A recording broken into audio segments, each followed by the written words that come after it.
Muy buenos días con todos. Saluda Luis Ortega, Channel Manager de Wiki Latinoamérica. Bienvenidos a este seminario de mejores prácticas justamente para poder implementar y desarrollar justamente un enlace inalámbrico. Deseo confirmar que los asistentes ya están viendo mi pantalla, al mismo tiempo me están escuchando. Ustedes en la herramienta pueden formular las preguntas o consultas que ustedes puedan tener. Las vamos a ir revisando directamente para poder absorber cualquier duda o inquietud que ustedes tengan. No se preocupen por esa parte. También comentarles que igual el material va a ser grabado y compartido a través de las redes sociales del distribuidor, a través de eCorp, y efectivamente cualquier requerimiento de la presentación también lo vamos a hacer llegar con ellos sin ningún inconveniente. Entonces, vamos a inicio a la presentación. Cualquier duda, no duden en poder formularla y vamos a ir aclarando también cualquier inquietud. Esta es la agenda que tenemos para el día de hoy. Vamos a hablar un poco acerca de lo que viene a ser la parte de un radioenlace, cómo la solución o digamos la presentación trata a través de mejores prácticas. Uno de los detalles interesantes va a ser conocer cómo funciona un radioenlace, cómo entender algunos parámetros que los equipos poseen. De repente lo vamos a ver un poco de forma ligera, pero igual entender algunos detalles muy importantes, sobre todo en la parte de dimensionamiento, ¿no? Escoger el producto adecuado para un proyecto es uno de los factores más importantes. Vamos a ver el tema de línea de vista, vamos a conversar un poco acerca de la parte de la diferencia de los radios, que eso es algo que siempre hay bastantes preguntas en cuanto a por qué hay varios modelos y cuál es la diferencia entre los diversos modelos y familias, que son dos cosas diferentes, pero igual lo vamos a aclarar. Anchos de canal ideales, eso tiene que ver un poco ya con la configuración, es uno de los factores más críticos, siempre veo muchos errores frecuentes en la parte del ancho de canal. Vamos a entender valores como dBm, vamos a hablar un poco de airtime, cómo funciona el TDMA en la parte de Airmax y bueno, vamos a complementar con un pequeño resumen rápido de antenas por temas de tiempo y obviamente qué equipos se podrían usar en la parte de torre para la centralización de datos. Entonces, cualquier duda que ustedes tengan, cualquier inquietud o pregunta, por favor no duden en formularla, la vamos a revisar. Entonces, ¿qué podemos transmitir con un enlace o un radioenlace para ser más exacto? Efectivamente, la arquitectura nos permite transportar video, voz, data, telemetría sin ningún inconveniente. Lo que nosotros desarrollamos con los enlaces es una comunicación LAN to LAN extendida. Prácticamente conectamos dos redes. En el caso, por ejemplo, de cámaras, usualmente es un solo producto. Ya cuando hablamos de varios teléfonos, ya es una red, data IP, que es internet, telemetría. Efectivamente, ofrecemos dos arquitecturas para hacer la comunicación principalmente. Usamos las soluciones de Airmax y las soluciones de iFiber. Airmax utiliza un 811 con BWDS, que ese es básicamente un sistema que nos permite a nosotros justamente emular un enlace a través de chipsets 811 y iFiber, que es un bridge 100% nativo. Eso significa que hace la comunicación de los datos IP sin hacer ninguna modificación en la data. Cada uno tiene su ventaja. iFiber es mucho más rápido, genera menor latencia, pero el costo es mayor. Airmax es costo-beneficio mucho más apropiado y la más utilizada actualmente en todos los proyectos de comunicación. Cuando nosotros hablamos de un radioenlace, justamente es la tecnología inalámbrica para poder comunicar la información de un lugar A un lugar B determinadamente. Esta tecnología inalámbrica se tiene que dar en alguna de estas frecuencias, que puede ir desde el rango de 900 a 24 GHz, por ejemplo. Hay más rangos que se podrían utilizar, sí, pero hay que tener en cuenta de que podríamos tener limitaciones mucho más grandes en frecuencias muy bajas o frecuencias demasiado altas, ¿no? Las frecuencias más bajas siempre tienen mejor propagación, o sea, por ejemplo, 900 y 2,4 se utilizan mucho en proyectos de la parte, digamos, rural o proyectos donde estamos muy alejados de la contaminación de RF, principalmente de las ciudades, ya que nos permite atravesar inclusive de ciertas maneras un poco de vegetación directamente, no digamos la parte de montañas, pero sí algunos árboles que nos afecten lo podemos casi como traspasar sin ningún inconveniente. Inclusive con obstáculos tenemos una mejor propagación, pero las transmisiones se llenan de ruido. Ese es un problema de las frecuencias bajas, ¿no? Las frecuencias bajas siempre se contaminan más, por lo cual siempre se recomienda en la ciudad frecuencias más altas, ya que siempre tienen menor contaminación, a pesar de que hay más enlaces. Eso también hay que tenerlo en cuenta. Las frecuencias más altas desarrollan alta capacidad, pero no mucha distancia, ya que se atenúan un poco más rápido. En realidad, no hay una frecuencia ideal para todos los escenarios. Hay frecuencias que son recomendadas para los escenarios en general. Puede ser uno, puede ser otro. Esto va a ir cambiando en el tiempo conforme los proyectos se modifiquen. Por eso es que en realidad no hay una frecuencia exacta para utilizar. Sin embargo, vamos a ver que una de las frecuencias que más se recomienda y se suele usar es la banda de 5. Principalmente se recomienda 5 por un factor de eficiencia, costo-beneficio en la parte de utilización en los enlaces. Para nosotros poder construir un radioenlace es importante comprender algunos nombres que le asignamos directamente a los productos. Generalmente esto le llamamos unos alias. Muchos usuarios cuando converso acerca de las soluciones de radioenlaces hablan siempre del access point. El access point es el que está con problemas o el access point es el que tiene inconvenientes. En realidad el nombre access point no se usa prácticamente en la parte de radioenlaces. Access point es más que todo de Wi-Fi. Entonces, en la parte de radioenlaces, nosotros lo conocemos físicamente el producto como el radio. El radio, efectivamente, puede cumplir 3 funciones principales en la red. ¿Cuáles son estas 3 funciones principales que el enlace puede, digamos, desempeñar? El radio, en este caso, puede desempeñar. La función número 1, que es estación base, justamente es el equipo que lidera el punto multipunto. Cuando hablamos de estación base, o en inglés base station, tiene que ver directamente cuando tenemos una red punto multipunto, o sea, el del equipo que lidera el punto multipunto. El CPE es el equipo justamente de última milla, el equipo, digamos, donde termina la red. Finalmente, donde termina la red inalámbrica o donde termina la red del proveedor, le denominamos nosotros equipo CPE, que es básicamente el equipo de última milla. A partir de ahí viene la red del usuario, la red del cliente o la red de las cámaras, etcétera. Entonces ahí termina nuestra construcción de la red inalámbrica. Y tenemos otro nombre que también asignamos que se llama bajul o troncal. Y usamos este nombre cuando efectivamente nosotros tenemos un enlace que es crítico, le llamamos troncalizado en español, porque si el bajul no estuviera disponible, por ejemplo, la red prácticamente de distribución tampoco no tendría servicios. Entonces son nombres que nosotros usamos para asignar a los equipos ciertos modos de operación o ciertas funciones dentro de la red. Lo primero que nosotros tenemos que seleccionar al momento que vamos a tomar un proyecto de radioenlaces es el factor de frecuencia que veníamos conversando. En esta parte de factor de frecuencia tenemos frecuencias libres, 2,4 y 5 principalmente, y frecuencias licenciadas que van desde 900 hasta 24 GHz. En el caso de frecuencias licenciadas hay que tener en cuenta de que eso puede incurrir algún costo adicional y en algunos casos no es posible al 100% usarla, o digamos hay muchas restricciones. En la parte de frecuencias libres es una gran ventaja ya que se pueden desarrollar enlaces con mucha facilidad sin incorporar muchos costos a los proyectos, lo cual también es bastante importante para poder trabajar. Siempre y cuando nosotros respetemos una limitación.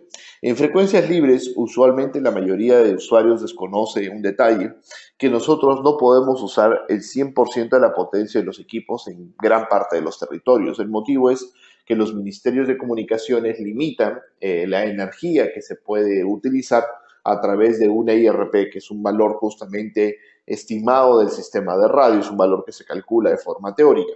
Por lo tanto, a veces al utilizar, digamos, demasiada o querer usar demasiada potencia, efectivamente el radio no te lo permite porque trata justamente de aplicar esta limitación. Entonces, ¿cuál es la frecuencia ideal? Nosotros recomendamos de todas maneras la frecuencia de 5 GHz para arquitecturas punto a punto, punto multipunto. Es una banda libre a nivel mundial, rango muy amplio en frecuencias, que usualmente de 5,2 a 5,8. Esto igual varía según el país. Posee una gran oferta de canales y obviamente permite trabajar con radios costo-beneficio, siempre permitiendo buenas distancias y capacidades. Las soluciones en 5 pueden desarrollar 2 escenarios, punto a punto y punto multipunto. Recomendamos punto a punto cuando el sistema de servicio o los servicios son de tipo constantes, como video IP. Y cuando es una red compartida, por ejemplo, se puede trabajar con distribución de Internet, por ejemplo, en punto multipunto. Ahora, eso no quiere decir que en punto multipunto no podamos poner video. Se podría poner video, pero hay que tener mucho cuidado también en el dimensionamiento de megas, y escoger los productos más apropiados para nosotros no tener problemas en la implementación. En este caso, siempre que trabajemos sobre frecuencias que son superiores a 3 GHz, el factor de línea de vista es fundamental. Como estamos escogiendo 5 GHz como solución común o más usada para los proyectos, vamos a trabajar con el factor línea de vista. Línea de vista es la característica de poder justamente verificar de que el enlace se puede establecer. Si nosotros no tenemos la línea de vista, es imposible predecir el rendimiento del enlace. Podría ser medio bueno, medio malo, podría ser nulo completamente. Entonces, el no tener línea de vista significa que sí o sí vamos a entrar en una fase de degradación del enlace y obviamente eso podría ocasionarnos muchos problemas. ¿Qué es la línea de vista? O la línea de vista no significa directamente lo que nosotros vemos a través de nuestros ojos, sino que es el espacio por donde se van a propagar las ondas de radiofrecuencia. Eso es muy importante, ¿no? De tener obstáculos, esto podría atenuarse, reflejarse, refractarse, difractarse, por ejemplo, entre otros factores, ¿no? ¿De qué depende el tamaño de la línea justamente de vista? El tamaño de la línea de vista o el espacio que se necesita en el aire, para ser más exacto, la forma que genera una forma elíptica, en un momento lo vamos a ver, depende de la frecuencia y la distancia. Mientras la frecuencia sea más baja, obviamente es más grande, y mientras la frecuencia sea mayor, también obviamente el espacio de propagación será mayor. Muchas veces nos comentan si la línea de vista se puede estimar con el ojo humano. Por ejemplo, las dos torres se ven. Que las dos torres se vean es muy probable de que tengamos línea de vista, pero igual se tiene que calcular de forma matemática para saber exactamente el espacio que se necesita para hacer este cálculo de la línea de vista. Entonces acá en esta imagen podemos observar algunos detalles como el punto A, el punto B que se quieren conectar. El software nos permite hacer una simulación, es un enlace de 29 kilómetros y ahí en este diagrama estamos viendo justamente el factor de la línea de vista, que ese es el círculo con la línea continua. Efectivamente eso nos dice que ese es el espacio que necesita la onda para poder propagarse. Si tenemos cualquier tipo de elemento que no sea el aire en ese trayecto, me refiero a edificios, construcciones, etcétera, vegetación, eso podría generar muchísimos problemas en la parte del desempeño. Internamente hay una zona que se considera el 60%, que tiene una línea como intercalada.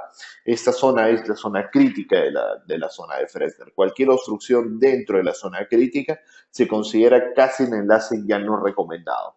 De preferencia, nosotros en los proyectos siempre tenemos que tener mínimo el 100% en línea de vista. Igual si se puede obtener justamente un poco más, digamos, proyectarlo un 200% o inclusive hasta un 300%, sería siempre mucho más recomendado para que no tengamos problemas en la parte de comunicación en sí. Entonces, el primer punto que vamos a nosotros siempre hacer en los proyectos, inclusive antes de tomar la decisión de qué modelo de radio vamos a hacer, es validar justamente la línea de vista. Para hacer esta validación, nosotros tenemos un software que se llama AirLink. AirLink nos permite hacer la simulación de la línea de vista. Justamente trabajamos con esto a nivel de punto a punto. O punto multipunto, que es algo que ya se está implementando en el software. Próximamente ya viene el modelo punto multipunto completo. Podemos trabajar en cualquiera de las frecuencias y justamente la idea es poder ubicar el punto A, el punto B con sus coordenadas, sus alturas específicamente y poder hacer la validación de que la línea de vista existe. Entonces, en esta primera fase vamos a ver la demostración a nivel de AirLink de cuáles los detalles que nosotros tenemos que prestar atención en el software. Entonces ahí en la pantalla están viendo justamente una ventana de AirLink que yo tengo, digamos, implementada. La idea de este software es que ustedes puedan verificar el factor de la línea de vista. En este caso, en la parte derecha superior se muestra el diagrama completo, donde ustedes pueden observar que esta línea de vista no se está estableciendo. Nosotros comenzamos a mover efectivamente los puntos y esto nos va a permitir saber si tenemos o no tenemos línea de vista para poder trabajar. En ese caso tenemos la línea de vista, se está marcando totalmente en verde, ahí lo podemos observar del lado derecho superior y esto nos permite comprender si la transmisión va a ser exitosa. Ustedes también podrían ingresar las coordenadas en la parte inferior y obviamente la altura de las torres, la cual las podemos modificar en el momento que deseamos, ¿no? Recuerden que esta línea de vista se tiene que calcular en base a la frecuencia. Si ustedes, por ejemplo, quieren usar una frecuencia diferente, por ejemplo, 900, se puede utilizar 900, 2.4, 3, prácticamente 5. y obviamente eso nos va a permitir siempre poder hacer las simulaciones correspondientes. En este caso vamos a dejarlo en 5 GHz, que es la frecuencia que nosotros queremos trabajar, y la idea es básicamente comprender primero de que la línea de vista exista. Una vez que nosotros ya hemos verificado que la línea de vista es real, y obviamente estamos suponiendo de que no tenemos obstrucciones construidas por el hombre durante ese recorrido, si el espacio es muy pequeño, eso hay que validarlo de repente con alguna inspección física ya en terreno. Igual el software posee inclusive esta vista de, digamos, una de híbrida, que sería tipo satélite, para poder comprender detalles de la implementación, a ver si tenemos muchas construcciones a mitad de camino. Entonces esto nos permite ya hacer la simulación un poco más apropiada para conocer algunos detalles de la implementación del proyecto. Entonces vamos a regresar justamente a nuestra presentación. Y en nuestra presentación vamos a conocer algunos detalles adicionales. El punto número 2 es escoger el producto que vamos a trabajar en la parte de radioenlaces. Y este es uno de los factores más importantes. Nosotros inalámbricamente ofrecemos 3 soluciones hoy en día. Ofrecemos la parte de AirMax M, AirMax AC y A-Fiber. Ambas son como 3 familias de productos, las cuales permiten desarrollar diversos tipos de proyectos con diversas tecnologías. AirMax en general 811, A-Fiber tecnología bridge propietaria. En A-Fiber la limitación es que no hace punto multipunto, el resto de familias sí, todas trabajan punto a punto. El detalle más importante del equipo para muchos usuarios que trabajan en la parte operativa podría ser la cantidad de megas que el equipo desarrolla, pero los megas en realidad son un resultado de varias combinaciones, son el resultado de la combinación de paquetes por segundo, de la parte, por ejemplo, de la eficiencia espectral y obviamente la latencia. Mejorar esos 3 aspectos, paquetes por procesamiento, eficiencia espectral, que es la modulación, y reducir la latencia de un equipo, permite alcanzar mayor cantidad de megabits en la vida real. Entonces, si nosotros queremos obtener un enlace que desarrolle mayor cantidad de megas, estos 3 factores tienen que estar presentes para poder obtener mejores características y obviamente mejores capacidades. En este caso, para el proyecto y como medio de uso masivo, que podríamos decir estándar, vamos a usar AirMax AC, no vamos a usar A-Fiber para hacer nuestros cálculos, ya que AirMax AC es una solución como costo-beneficio en los proyectos de comunicaciones. Entonces, vamos a utilizar esta técnica, estos modelos de productos para nuestras simulaciones en nuestro software.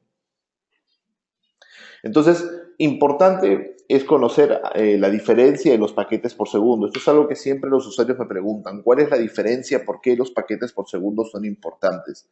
Los paquetes por segundo permiten medir la capacidad de procesamiento real. Muchos usuarios miden el procesamiento a nivel de CPU. El CPU es muy relativo. Lo importante es saber cuántos paquetes el equipo puede procesar a nivel de hardware, o sea, electrónica, la board, para poder manipular la data. Esto es muy importante porque si nosotros tenemos paquetes muy pequeños, el equipo puede perder rápidamente cantidades de megas. La mayoría de usuarios analiza siempre el factor de megabits y no analizan el factor de paquetes, que es a donde vamos con esta explicación. AirMax AC desarrolla muy buena cantidad de paquetes, hasta 50.000 paquetes, AirMax M 20.000, que igual es una cantidad superior a muchas marcas del mercado, y A-Fiber llega a 1.000.000 como radio top. Si nosotros usamos paquetes grandes como 1.500, que es el estándar de Internet, prácticamente AirMax AC no tiene ningún problema, AirMax M tampoco, y los equipos alcanzan grandes capacidades. Pero si reducimos los paquetes, por ejemplo, a 512, que estamos entrando hablando de paquetes de video, efectivamente las capacidades pueden verse afectadas en AirMax AC o AirMax M. ¿Por qué? Porque obviamente el equipo sufre para procesar ese tipo de tráfico, ese tipo de datos. Inclusive con paquetes de 128, A-Fiber, no sufre ninguna fatiga o ninguna, digamos, saturación. Sin embargo, AirMax AC o AirMax M sí lo pueden sufrir justamente un poco por la limitación en la parte de procesamiento.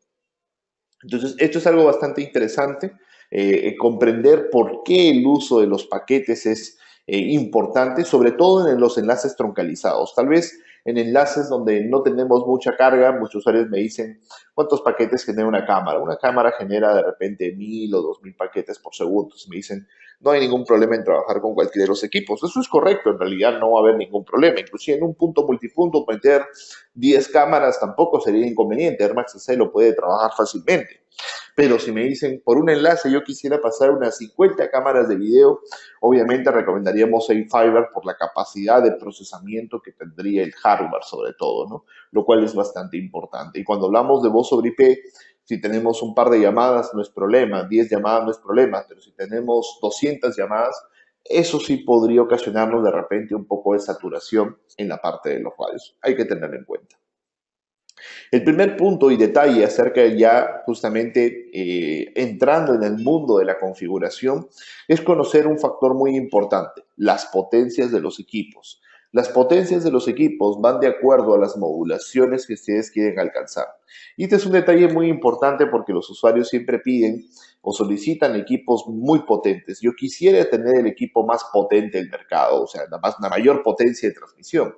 Pero la potencia de transmisión deforma la onda y si tú deformas la onda pierdes capacidad. Eso funciona así para todas las tecnologías de radiofrecuencia. Ojo, no solamente 5 GHz o 2 GHz o Ubiquiti y otras marcas. No, eso funciona para todo. Absolutamente televisión, radio AM, radio FM, sistema doble vía, para todas las tecnologías. Siempre hay ese concepto de que la energía en exceso en la fase de transmisión deforma la onda. Entonces, nosotros tenemos unas recomendaciones que vemos en la tabla de la cantidad de energía que se puede utilizar según la modulación que pueden observar en la misma tabla que tú deseas alcanzar. Por ejemplo, si hablamos de Air Max C y yo quiero alcanzar la modulación más alta, que es 256 QAM de esta familia, yo tendría que usar una potencia recomendada de hasta 19 dB. Yo podría usar un poco más, 20, 21 si quisiera, pero tampoco recomendamos usar 24 o 22, ya que sería demasiada energía que es ya recomendada para modulaciones más bajas. Eso quiere decir que si yo utilizo más potencia, ¿puedo deformar la transmisión y afectar las comunicaciones? Sí. Entonces, esto es algo muy importante en el cálculo del soft, la simulación del enlace. Vamos a trabajar con la potencia recomendada, que en este caso sería 19 dBm para Air Max C, y obviamente vamos esto a trabajarlo en conjunto con la antena, porque esto trabaja en, digamos, en ambos lados bidireccionales. Esto es un ejemplo del exceso de potencia. Tenemos un caso donde, digamos, el equipo tiene un nivel de señal muy bueno, estamos correctamente alineados, tenemos una muy buena diferencia contra la interferencia de la zona, que es 30 puntos, pero el problema es que tenemos demasiada energía, 23 dBm. Como tenemos 23 dBm, la modulación se deforma un poco y se limita a 64, no 256. Pero si tenemos otro escenario donde efectivamente tenemos menor cantidad de potencia de transmisión, que es 18 dBm, me permite alcanzar la modulación más alta. Entonces, si tú tienes mucho problema de ruido o de interferencia, efectivamente usar potencias más bajas siempre ayuda y ayuda a conservar mucho más el espectro en la zona, especialmente si tienes varios radioenlaces en una misma torre, en una misma ubicación. Esto es una característica muy importante en los proyectos hoy en día. Entonces, ¿cómo es la configuración de la potencia? Nosotros hablamos de dos soluciones, A-Fiber y Air Max. En el caso de los equipos de Air Max, tú configuras la potencia de forma directa, cuántos dBm tú necesitas, y bueno, tienes la opción de trabajar o limitar la modulación, que es algo que se puede manejar. En el caso de A-Fiber, tú no ingresas la potencia directa, sino ingresas el IRP. El IRP es la suma de la potencia, que se llama dBm, más la capacidad de la antena, que se llama dBi, menos las pérdidas. Como los A-Fiber son conectorizados, en la gran mayoría de modelos se pone pérdida 1 siempre por los conectores. Si no son conectorizados, esa pérdida es 0. Entonces, para este valor que tenemos de IRP, que es 45, 45 menos 30, prácticamente nos da 15, 15 menos 1, 14. Entonces, la potencia real que este equipo maneja es 14 directamente. Esto es importante tener en cuenta para que sepan exactamente cómo se configuran los productos. En A-Fiber siempre es muy importante ingresar el valor de la antena y las pérdidas que esto tiene, si no van a tener inconvenientes en la operación del radio. Va a ser un cálculo errado del nivel de energía que debería alcanzar.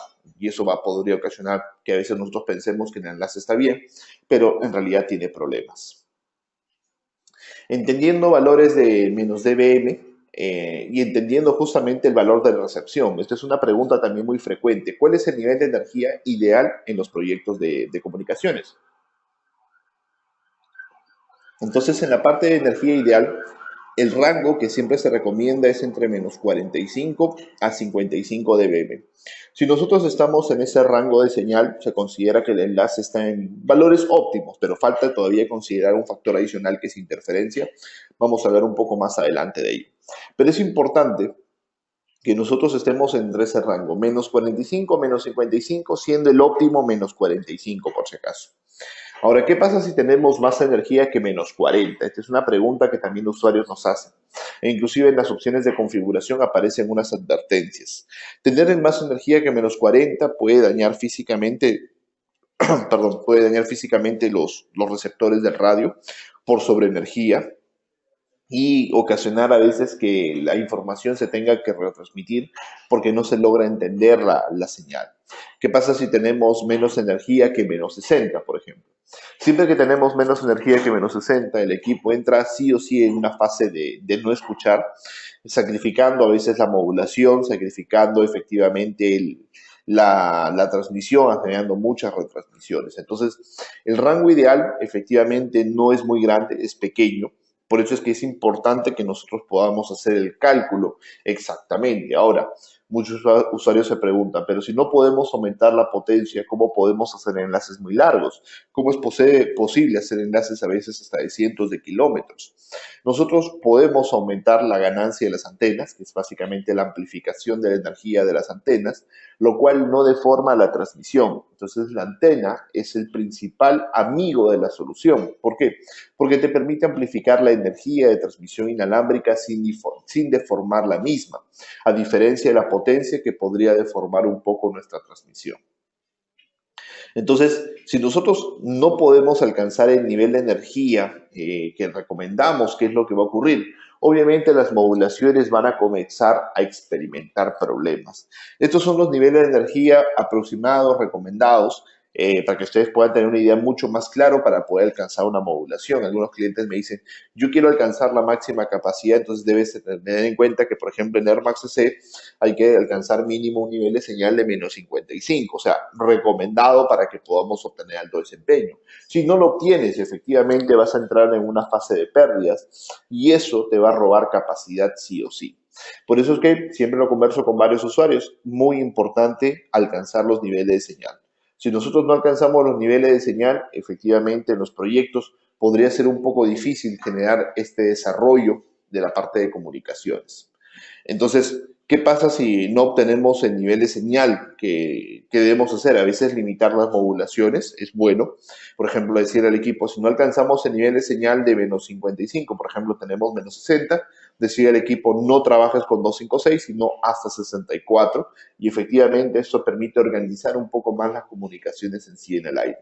Evidentemente, lo importante es siempre que en un preproyecto hagamos las simulaciones correctas para que no tengamos problemas en la parte de operación.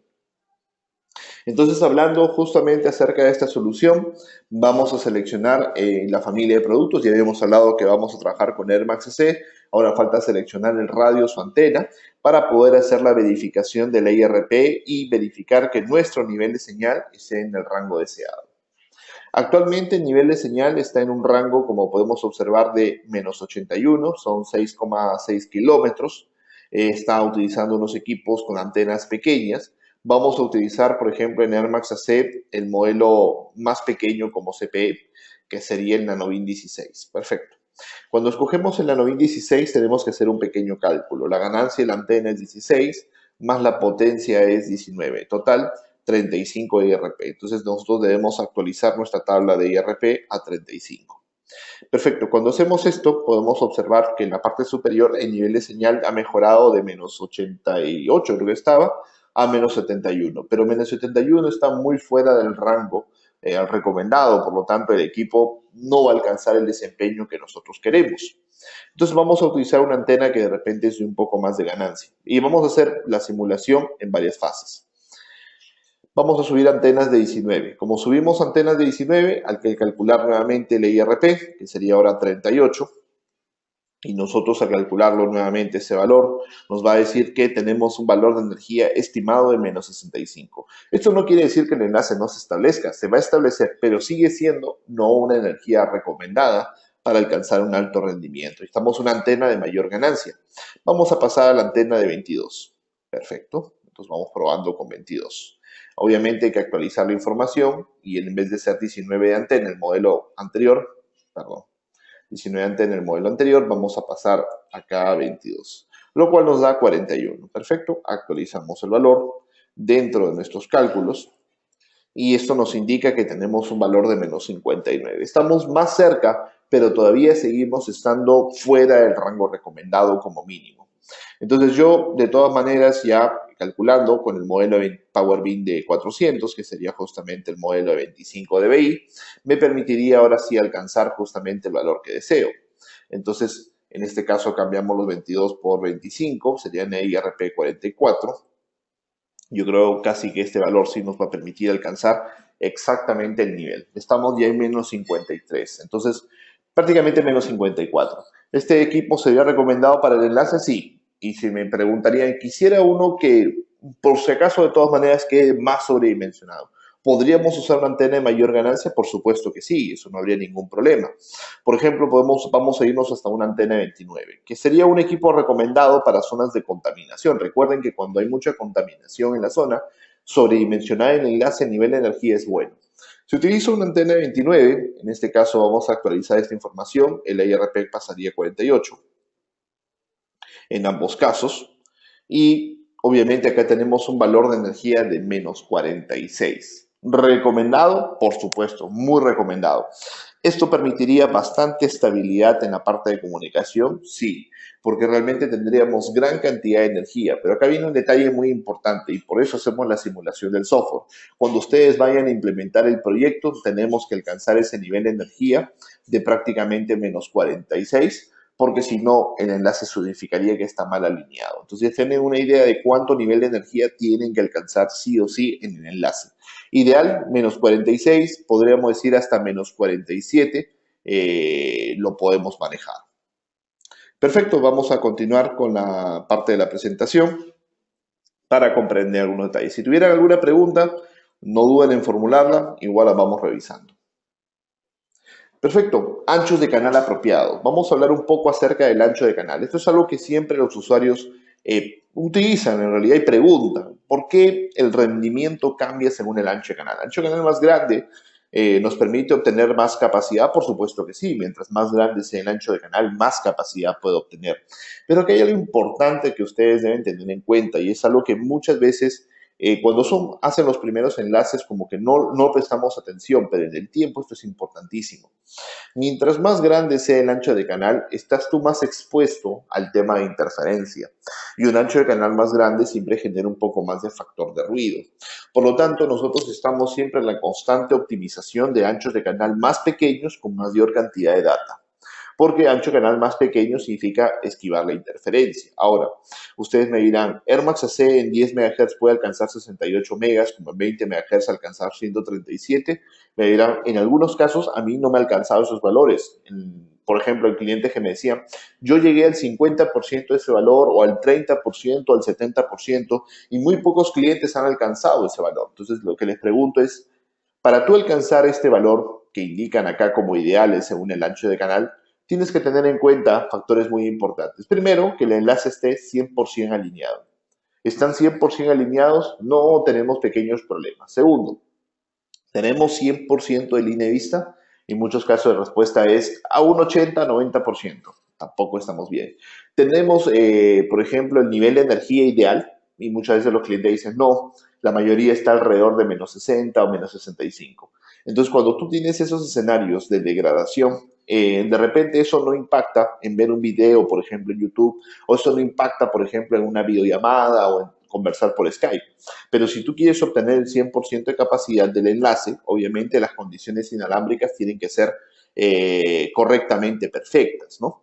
Inclusive cuando hablamos, por ejemplo, de video de alta definición, me preguntan para video IP, yo recomiendo, por ejemplo, el ancho de canal de 10. 10 en un enlace punto a punto correctamente dimensionado es más que suficiente. Airmax AC lo puede trabajar sin ningún problema. Entonces, un video de alta definición consume alrededor de 15 megas, un enlace de 10 MHz lo puede hacer. Hay usuarios que me dirán, ¿y cuál sería el problema de configurar uno más grande? Acá es lo que yo quiero aclarar, que es un factor muy importante. Y gracias por las preguntas. Si tú utilizas un ancho de canal más grande, por ejemplo, voy a poner el peor escenario, la peor configuración es querer usar el ancho de canal de 80 cuando en realidad yo quiero pasar pocos megas. Usar el ancho de canal de 80 son 4 bloques de 20 a nivel de arquitectura de RF. Entonces, ¿el espacio que utilizas en el aire es mayor? Por supuesto que sí. Y el problema de usar un espacio mayor es que vas a entrar en mayor fase de posible interferencia y posible contaminación. Eso es correcto. Entonces, para evitar que la interferencia te afecte, deberías usar anchos de canal más pequeños. Ahora, pero digamos que vamos a usar este escenario. Si yo tengo esta configuración y resulta que el último bloque tiene interferencia, los usuarios dirán, pero 3 bloques llegan bien y no pasó casi nada. En verdad no ocurre eso. Si el último bloque tiene interferencia, esto podría ocasionar que el último bloque baje la modulación. Y si baja la modulación el último bloque, también todos. Entonces recuerden que acá la modulación es igual para todos. Por eso que un enlace de 80 es muy susceptible, o mejor dicho, enlaces de anchos de canal muy grandes siempre son bastante susceptibles a factores de interferencia, por eso debemos usar siempre anchos de canal más pequeños. Siempre decimos que un ancho de canal más pequeño siempre ayudará en la estabilidad del enlace, pero sacrifica capacidad. Hay que buscar siempre un punto de equilibrio en esta parte. Entonces, implementación de un radioenlace. Vamos a revisar algunos tips de cuáles son los factores de implementación. Como les dije, la presentación igual se la podemos compartir para que igual